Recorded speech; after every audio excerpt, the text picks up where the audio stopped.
Picture this, it's a calm afternoon, and I'm running my small business like any other day. We're a close-knit establishment, known for friendly customer service, quality products, and the occasional dad joke. Business is steady, and I'm feeling pretty good. Then the trouble starts. A guy, I'll call him Chad, comes in, looking a bit shifty, but hey, you can't judge a book by its cover. He browses around, pretending to be interested in our finest items. I'm keeping an eye on him out of the corner of my eye, and sure enough, Chad thinks he's being sneaky. He slips a couple of items into his oversized coat, eyes darting around like he's starring in some low-budget heist movie. I know he didn't think I saw, but when he starts inching towards the door, I call him out.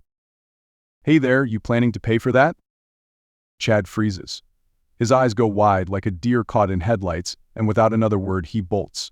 I'd be lying if I said I wasn't kind of impressed by how quickly he took off.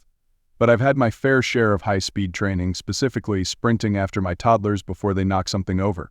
So, without thinking, I'm after him, charging out of my store and yelling, "Stop, thief!" Now, I'm not an action hero, but adrenaline's a funny thing. I manage to catch up with Chad. As I grab his arm, he spins around and actually tries to lecture me on privacy and personal space. Really, Chad?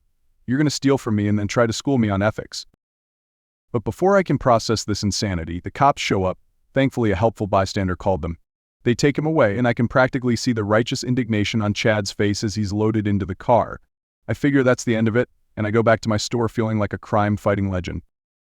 A few days later, I log into my business's review page to see if any new feedback has come in. I'm greeted by a 1-star review, and guess who wrote it? Chad. Yep, the guy who tried to rob me. In his review, he calls me rude, disrespectful, and out of control. He claims I assaulted him, me the guy who was literally robbed, and goes on to rant about my aggressive customer service style, saying that I don't respect people's boundaries. According to him, I ruined his day and embarrassed him in public for no reason at all. Well, Chad, you got one thing right. I did ruin your day, but it was for a very good reason.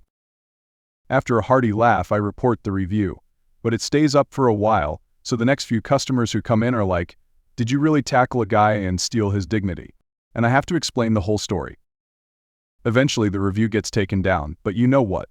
That little adventure of catching Chad taught me something. I have my first battle scar in the world of small business, a review from a would-be thief.